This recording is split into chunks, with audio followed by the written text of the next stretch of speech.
At that point in time, we determined that was too high of an impact, that it was not fair to the residents, to the citizens paying property taxes, so that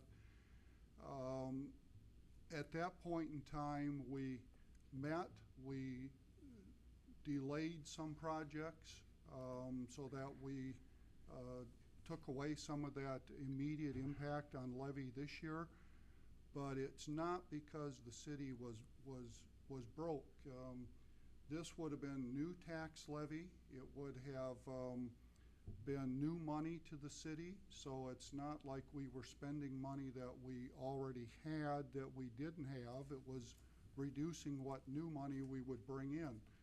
One of the problems that a community has in doing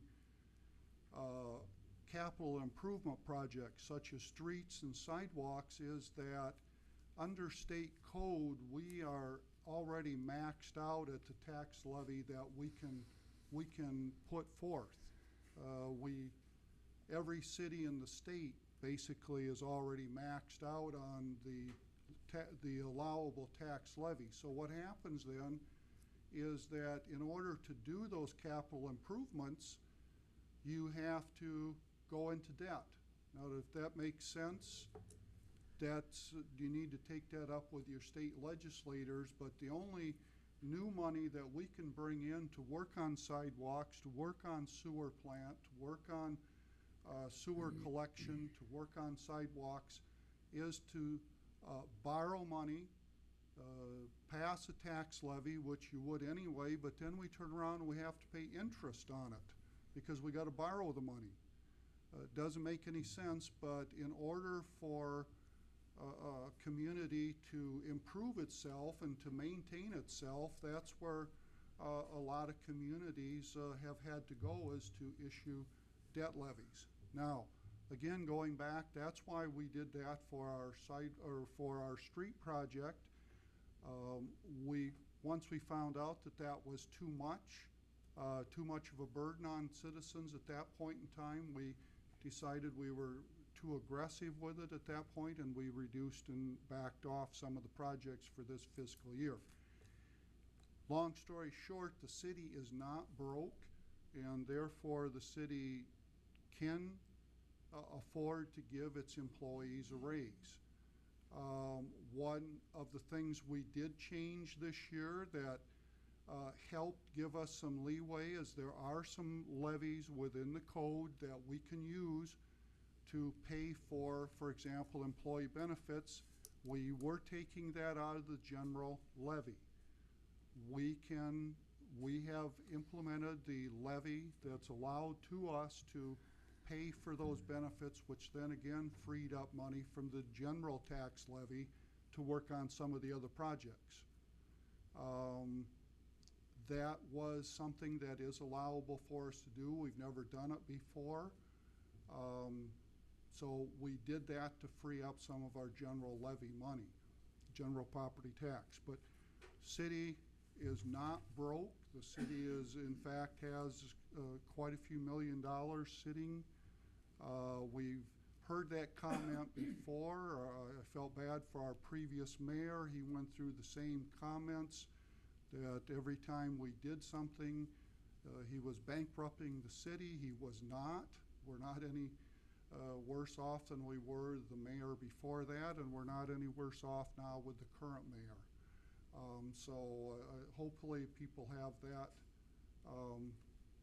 understood. So that's why then we met. We gave raises to the non-bargaining unit. We have various people within that at different levels of responsibility and at different performance levels, and so that's reflected here. Some of the problems that we've dealt with that have not gone away at this point yet, we have addressed, and so that's where we're coming from with this recommendation.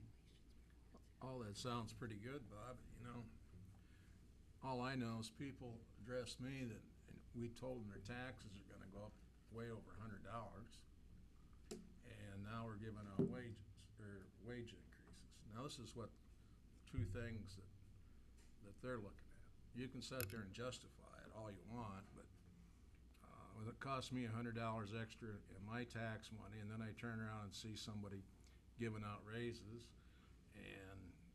and then not stopping that project a couple weeks ago, that they could very well have saved $600,000.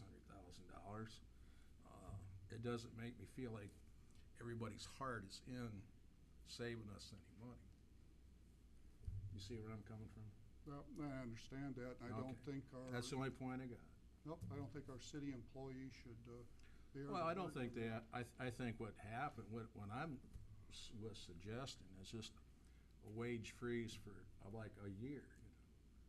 I'm not talking about never giving them a raise. A question I would have, for 20 years, we've been saving money by not doing streets and sidewalks. Mhm. Where is that money we saved? That's a good question. That's a good question, because now if this had been done the last 20 years, it wouldn't have cost as much as it's cost us now, so. Well, you know, we you're are talking, paying for what didn't get done, too. you're talking about, Bob talked about being aggressive, and I agree, we have been a little aggressive.